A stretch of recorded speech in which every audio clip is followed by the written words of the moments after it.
as organizers of a symposium like this, I'm sure you can appreciate how grateful we were that both Philippe de Montebello and George Goldner agreed to give up a portion of their Saturday afternoons to talk together about collecting drawings over the course of decades, literally decades. I feel a little silly introducing both of them, but I'll do my best to make it short.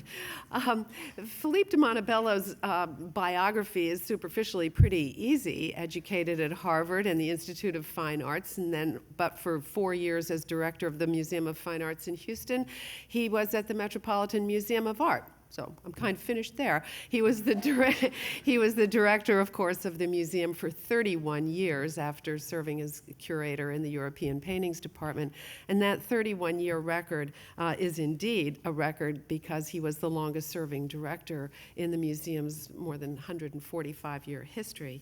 Fittingly, in 2008, the curators of the Metropolitan paid homage to him by mounting a tribute exhibition of some 300 works that had been acquired during his tenure. And many of you, I'm sure, saw it, the Philippe de Montebello years. Curators celebrate 3 decades of acquisitions, and our center had a wonderful study day in that exhibition, too, which was a very rewarding and enriching experience. Not letting any moss grow under him, though, Philippe has become the Fisk-Kimball Professor at the Institute of Fine Arts. Many of you have sat in on his courses, I know. And also following his retirement, he's become the first scholar in residence at the Prado Museum in Madrid, launching his new academic career across the pond as well. He has also appeared regularly on television, I know I'm a fan, as the co-host with Paul Azan of the Emmy Award-winning WNET PBS weekly series NYC Arts. In 2008, Philippe was elected to the Board of Trustees of the Musée d'Orsay in Paris, and in 2012, he was elected honorary trustee of the Prado, the same year that he was elected to the French Académie des Beaux-Arts. In 2003, before his retirement, President George W. Bush awarded Philippe the National Medal of Arts, and in 2009, President Obama awarded him the National Medal of the Humanities, making him only the 4th person in history to have received both of these awards. Among the other honors that have been bestowed on him are the title of Officier de Légion d'Honneur, an honorary degree from Harvard, and in 1996, Philippe was declared a living landmark of New York City. Our living landmark. George, eager to have Philippe grill him, said that he'd like me to keep the introduction short. So I will simply say that he founded the Getty Drawings Collection and was the Getty's curator of drawings from 1982 to 1993, while serving in addition as curator of paintings from 1989 to 1993. He later became the chairman of drawings and prints at the Met. Notice I said the Met, a position he held from 1993 until 2015. Extracurricular to his career with Old Master Drawings is George's interest in supporting animal rights. He started collecting himself as a child, tin soldiers and Indians, and baseball cards and stamps. And it will be about that and much more that we will now hear from Philippe and George. Please welcome them.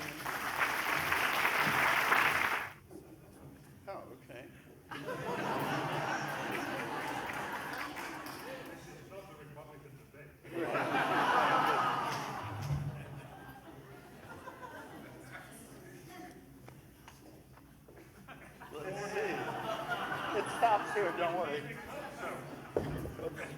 George usually never wears a tie, so I didn't. And of course, there's a perverse side to him. So of course he. Is that on? How about this? Yeah. Well, we both have voices that carry. There were some interesting things in the introduction of George Goldner. But before I do this, let me simply say and declare, he and I have not spoken. This is completely spontaneous. We spoke for the first time outside the room a second ago. What you should know is that he did not actually become appointed as chairman of the Department of drawings and print at the Met, because one of the many conditions that George insisted upon before his assignment is that I rename the department from prints and drawings to drawings and prints. That gives you an idea of his priorities, and it's only a few years later that we, how shall I put it, jettisoned the photography department and gave it to Maria Morris Hamburg.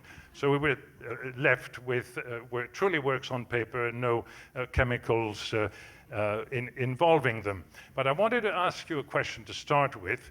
At the Getty, two questions. The first is, you began ab ovo, ab initio, a collection from nothing. And at the Met, of course, there had been a certain tradition, and you took over after Jacob Bean. What in your mind was the difference in collecting? Well, the Getty, in addition to the fact that we had no drawings, was always and remains a very different kind of museum. I don't want to compare it to other museums, but it is a smaller place. It focuses on a few collections, and very much in line with reference John Marcheri made, always had this preoccupation with masterpieces. So in order to get the thing going there, and I think rightly, even from a conceptual point of view, I began by trying to lay in the groundwork of the great artists, who, and then in the hope that I and my successors would fill in between those spaces, so to speak. And I also made a special effort to buy earlier things because I felt that those would disappear, whereas there would always be another, whatever, Delacroix drawing or something like that one could buy 20 years later, and it wasn't really important that I do all of that. The Met, I inherited a very complicated collection, which had a whole range of things, masterpieces, good things, average things, mediocre things, a whole range, the whole range of what a historical collection tends to have. And so it was a very different, it was partially, and it also, I think, conceptually is a completely different kind of museum. It's a general museum. It has a much bigger educational function than the Getty. I mean, every museum now goes on with those blather about education, but the Met really does have an educational function because even though we don't have a national museum that is general in coverage, the Met in a way fills that space. It's where you go if you want to see examples of everything. So I approached it differently. So the in-between, to use Janusz Scholz's term, was something you were also after at the Met. Yes. You certainly were, because every 6 or 7 weeks you'd come into my office with a trolley with about 15 Solander boxes full of things, and then he would say, try to attribute them, and half of the names were not known. That's because at the Met there are curatorial purchase funds up to a certain amount. The curator is free to do what they want, and above a certain amount you go to the director and the trustees. And so, but we'll come back to that. Right.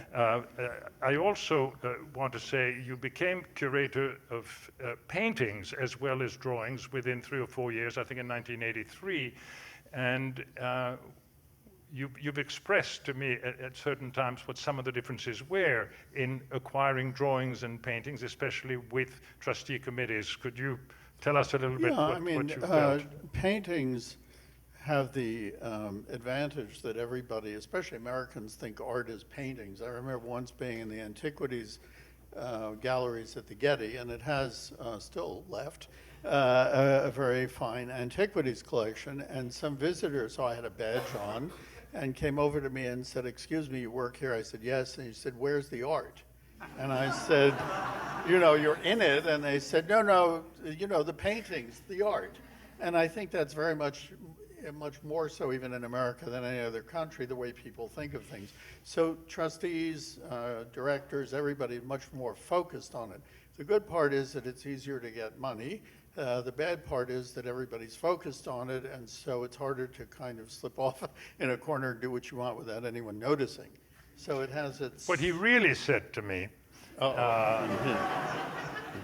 is that it's a lot easier to buy drawings. Yes. Because if you buy paintings, every trustee thinks he knows better than Right. you do, whereas they Exactly. honestly do not know about drawings. Right, exactly, and exactly right. I think, except for people who work on drawings, very few people want to venture opinions about them, whereas with paintings, everybody, I used to feel sorry, especially for people who worked on Impressionist paintings. Everybody thinks they know a good Monet from a bad Monet, but if you show them a Lattanzio Gambara drawing, nobody would even begin to have an opinion. So you can kind of overwhelm them with fear, of their own ignorance. As curator of paintings at the Getty, he's also the one who, frankly, to be honest, turned what had been for quite a long time a rather timid acquisitions policy of paintings, suddenly buying really the major things. And I think the first was the one you took off literally the walls of the Frick, the Pontormo portrait of the Halberdier, the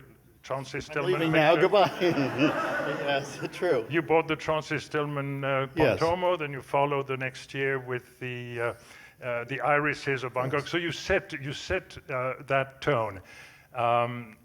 At the Met, you are on record as having purchased some 8,000 drawings. The first was a Perugino. And I certainly remember you telling me, among the many things, he interviewed me, I didn't interview him, that he hoped that I would alert the trustees to the fact that unlike Jacobin, who tended to be, shall we say, a little bit circumspect about buying of drawings, in fact, Tom Hoving, when the Ellesmere sale took place in the 70s, bludgeoned poor Jacob into forcing him to buy the Karachi drawings the Met bought. I was with him at the time, so I know exactly what happened, because Jacob simply said, they'll be too expensive, it's too famous, we really shouldn't buy them. He had this hesitancy about spending money, so we basically asked Jacob, what were the ones you would want? And he pointed out several of the Karachis the Met bought, and then on his own, Tom went and bought them, and then announced that to Jacob. You never needed to do that with George Goldner. No. In fact, George said to me, tell the trustees that they will see me at every single acquisitions committee meeting, and they did, with often more than one drawing. But I want you to speak about one other thing, which is periodically you recall that I asked you to talk about what is a cabinet des dessins to the trustees, what is a drawings collection in a major museum, because like all museums, and you've alluded to it, the trustees want just the masterpieces. Why should we spend a lot of money on a lot of anonymous or little known drawings? And we had to remind them of just why. So you've expressed it well. I might also say that Philippe, over many years, provided political protection and coverage to me from various members of the Acquisitions Committee who, from day one till the day I retired, never understood why one should buy a drawing that wasn't by a name they could recognize, which limited the numbers to a very small number of artists. Anyway, and a large number of dollars. And a large number of dollars.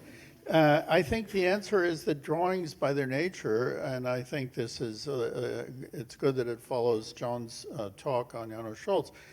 Not that I would have personally wished to collect exactly the way he did, but I think that a great drawings collection should have both the great things and also the many other things which illuminate the great things and which are of interest themselves. I mean, after all, one buys drawings. Years ago, I remember buying a Borromini ground plan. Now, I'm not sure I would even, in a true sense, call it a work of art, even though I love Borromini, he was one of the great geniuses of architecture, but it's just not a work of art, it's a ground plan. But the drawing, I think, was worth acquiring because it illuminates the thinking of a great mind. So I think there are many different reasons, including quality, to buy drawings. I think it is wrong for a museum to ignore all those other things. I would say it's also wrong to ignore buying great things, but I think if you can, you want to have a mix of all of them so a visitor can learn connoisseurship in the old sense. Connoisseurship used to mean two things when I was young. One was telling Taddeo Zucchero from Federico Zucchero or whatever it was, and the other was connoisseurship, meant quality, being able to make a judgment of quality. And of course, now we live in a kind of ridiculous egalitarian relativist world where it's impossible to say anything is better than, if someone says that Raphael is better than Giulio Romano, then there's a fear that the descendants of Giulio Romano will sue you, and it'll become a great civil rights case. But the thing is that in those, I think a drawings collection should allow you to learn both things. Well, that's looking at it from one side of it. Let me look at it from and that was a tough sell with the trustees. You had to make that speech, I think, every 2 or 3 years. But the issue of taste and personal taste has to have, obviously, an effect on what you buy. And yet, you did buy institutionally. And I remember one of the first things you said to me was, I really don't much like Northern drawings, particularly German drawings, but we're weak, and I'm going to go out of my way and buy a great many German drawings. How do you exercise that judgment of quality if you're not engaged, involved, passionate about the works that you're buying? Oh, that's a very interesting question. First of all, I would say that there are certain types of German drawings I always like, but sadly, one doesn't find beautiful colored Altdorfer drawings for sale. So there were a small group of artists I did like, but it is true that the vast majority, for example, of the German Baroque drawings I bought, I never liked any of them almost, but I thought, this is a great country culturally. It has a great history during the Baroque period. It had great music, great philosophers, wonderful architecture, sculpture. How can a museum which claims to teach people and represent not represent this period? So I tried. Now the question you're asking is a fair one. How Were do you you get confident in your judgment about them? Was my question. Since you went. Well, I think I tried at first. No, at first I wasn't, but I tried to get into it, and I over time you do. I mean, I never liked them as much as Italian drawings. I began with Donatello, and I end up still thinking he's the best artist. In fact, I'm sure of it.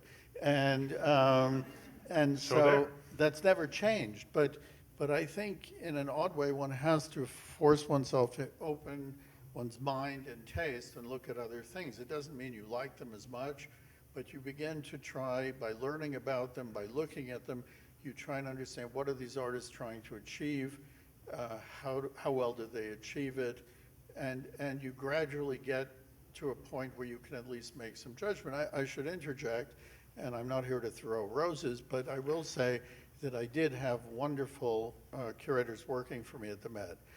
When I came, I'm happy to say almost everybody who was there before me left. And so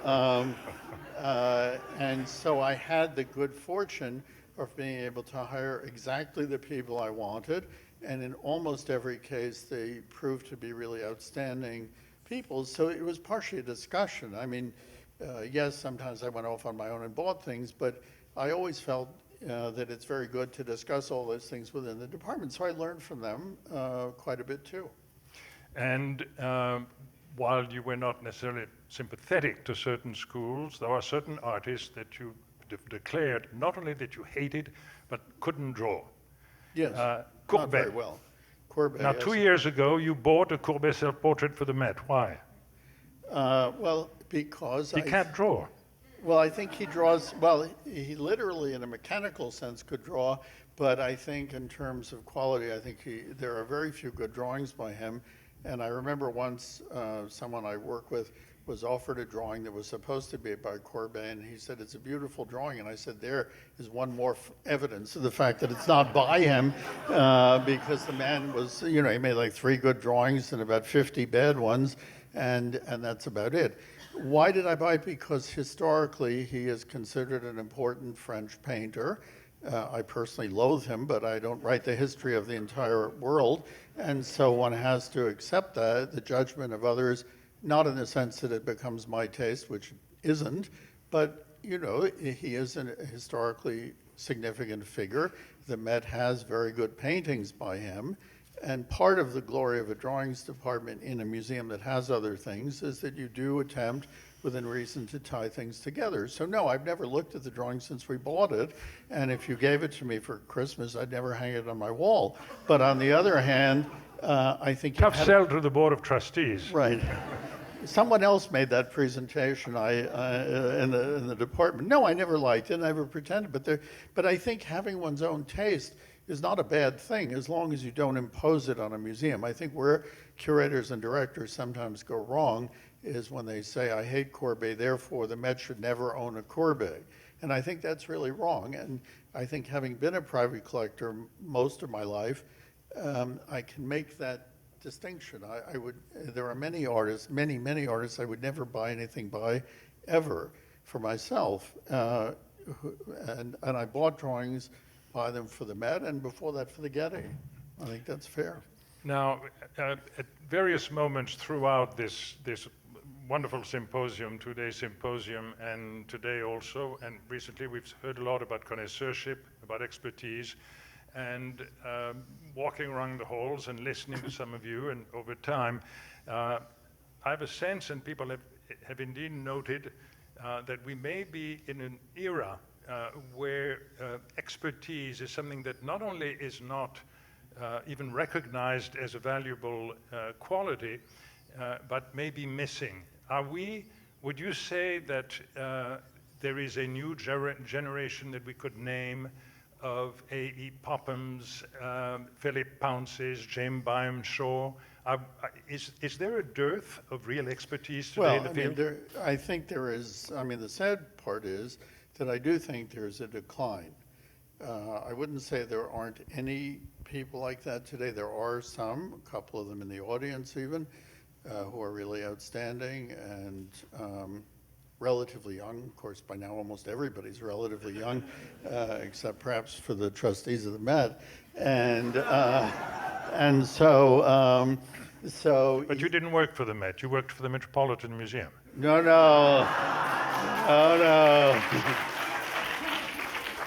I worked for the Met 82nd Street. Anyway, so yes, there are some outstanding people still, but it is an activity that's in decline, and I think there are powerful reasons for that, and I think it particularly harms the field of drawings. I think one of the things that makes me sad is to see that there are relatively few younger collectors of drawings. I think this is partially a decline of expertise. It's partially because museums see themselves differently. It's partially because the spread of the plague known as contemporary art has overwhelmed American museums. Yes. That's a point you can keep applauding. No, but the thing is, because not just because I dislike it, but because I think the values, if one may dignify it with that it expresses are of large, powerful statements that have nothing to do with refinement, connoisseurship, contemplation, exactly the activities that the study and collecting of old master drawings require. So I think it works against those interests in a very powerful way. I think there are other reasons academia has, forsaken largely. There are always exceptional people, someone will pop up and say, oh, but what about so-and-so? Yes, there are a few people here and there, but generally academia has given up on this as an activity, or worse, sometimes thinks it can do it itself, which is normally catastrophic. And I think that there are currents, both of that sort and of the dominance of contemporary art, which work powerfully against drawings. I think people say this nonsense, oh, well, no one can collect because there's nothing to find. Without going into too much detail, I work with a friend who is a collector, and now and for the 21 years before that, as you can attest better than anyone on the planet, and for the 14 years before that at the Getty, I've never gone more than a month without finding a drawing that I thought, gee, I'd love to own that. Maybe I was wrong, but I've always felt that way. So, well, this takes us, I think, to another aspect that I think people are always interested in, which is the market, the supply, And let me pick up on a comment that John Marchiari made a moment ago when he alluded, or actually mentioned the fact that Hans Tietze in 1947 had bemoaned the fact that American drawings collections were rather pathetic compared to Europe, the British Museum, the Louvre, the Albertina, and so forth. It's now more than a half a century. Where would you rate the great drawings collections in America, the National Gallery, the Met, the Morgan, and a few others now relative to the European I think we're all peers? doing a lot better. I mean, I think that Washington has built a very strong collection. The Fogg doesn't have much money, but they've added quite a bit by virtue of very good donors. I think the Met's collection, obviously, it's a bit self-congratulatory, so you'll forgive me, but I think it is much better than it was before. Let me interrupt you a second, because I know that was a point of contention, not between us, but in our conversations at the Met. When we speak of the drawings collection of the Met, when George speaks of the drawings collection of the Met, he speaks of where he worked in the drawings and prints department. There is a rather substantial collection of drawings in the Lehman wing. Right. Well, that should never have played out that way. I mean, I wasn't present when Tom Hoving made the deal with Lehman, so I don't want to criticize a discussion which I didn't participate in and don't really know about in detail. But I think in principle, these segregated one collector wings and so on have implicit problems. In that case, more than most, because, for example, the Annenberg wing, the Impressionist paintings are next to the Met's own historical collection of Impressionist paintings, so it's not dislocated. In the case of drawings, it's absolutely ridiculous to have half the Tiepolo drawings in one place of the building and have to walk the equivalent of 3 blocks to see the other.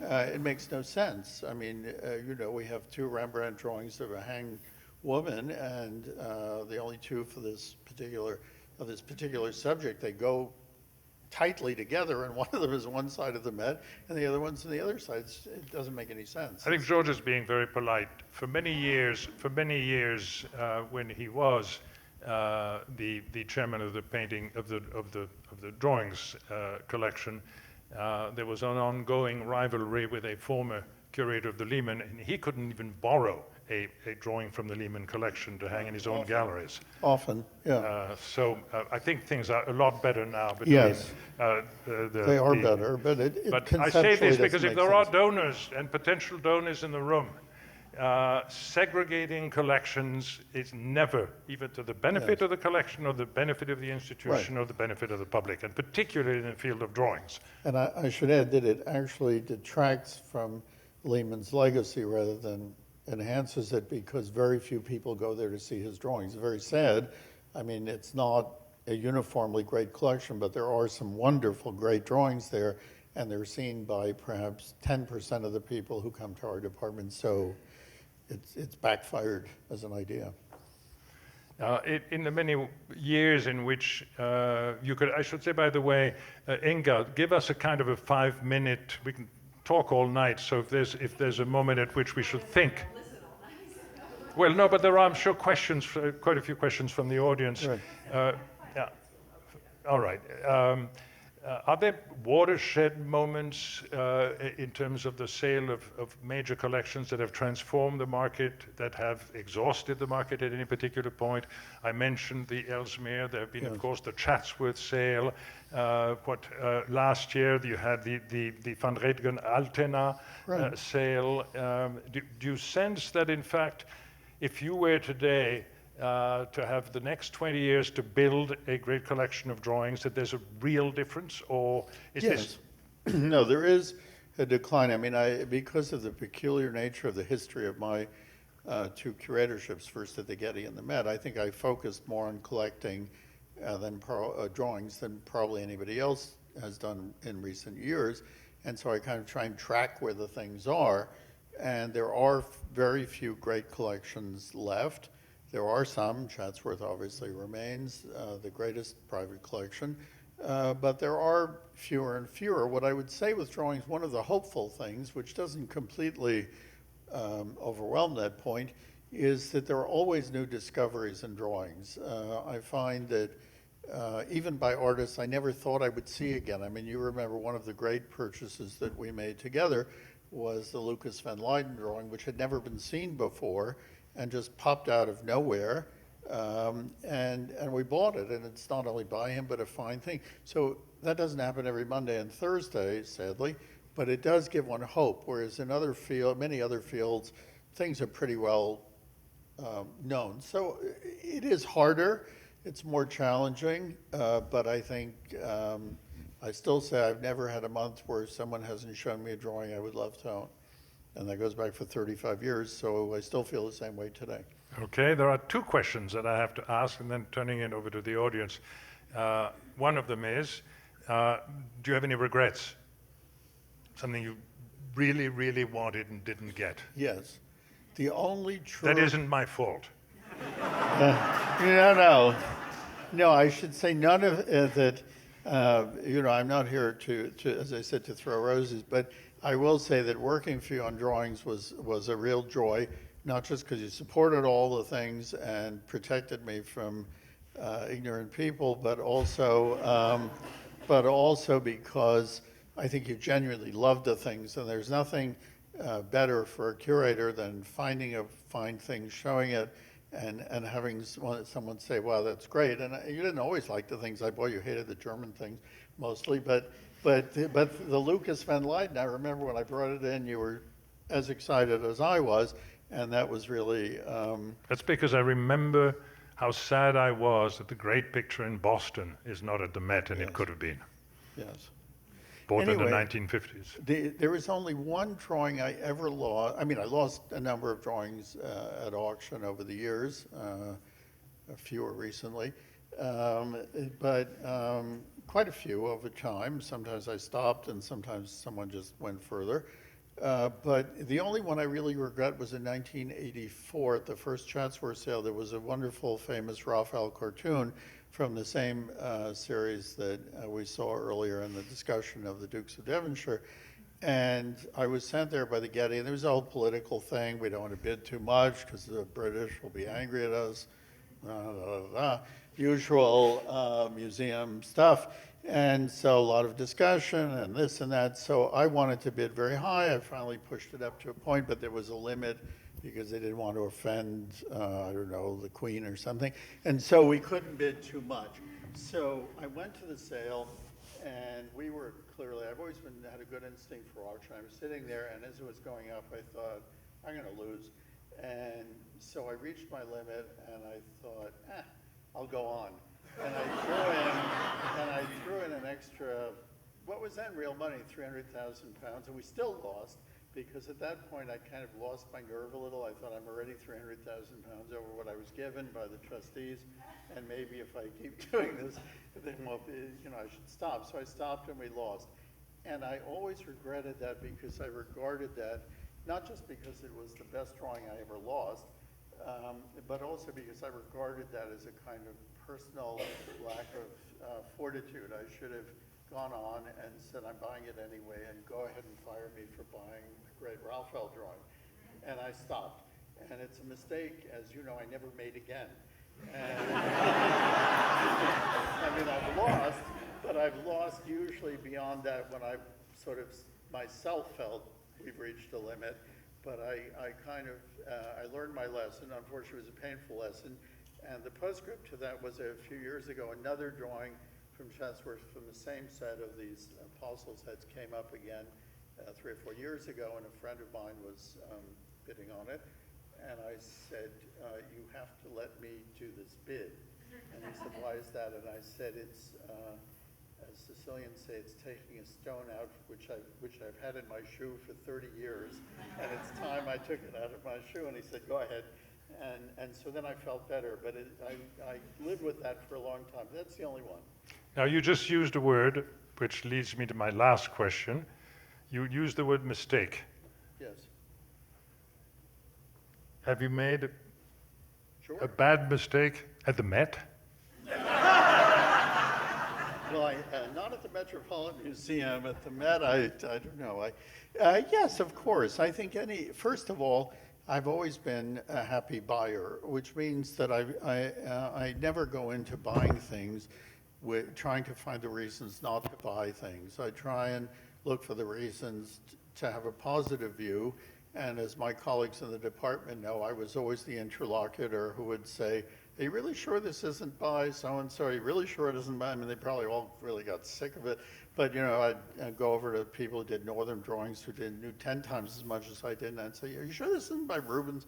And so I always wanted to do things, and I always believed one should occasionally buy speculatively, buy anonymous drawings, buy drawings that you believe will prove out over time. And in doing that, of course you make mistakes.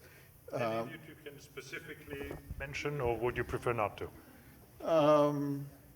Well, for example, there are mistakes I made earlier on which were of a different kind. When I started, I didn't know much, and you get better over time. I think I actually, in this respect, am better now than I was 30 years ago because I've learned more about drawings and also about what the right way to approach buying is. When I was at the Getty, I bought certain things by just asking, does this person accept it or not? And then that was the litmus test. And over time, I learned that it's better to make my own mistakes than adopt someone else's, and you have to develop your own judgment. So that was a conceptual mistake. And there were certain drawings I bought, a couple of things that weren't over time really by Rembrandt, and a few others like that. That if I had dug in more myself and studied the thing rather than just calling someone on the phone, I would have done better. At the Met, I don't know. I'm not sure I would say there are any great mistakes. There are some anonymous drawings that we're still waiting to figure out who did them.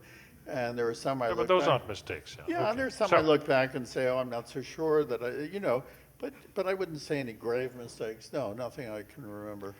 All right, Inge, I think our conversation between the two of us is done.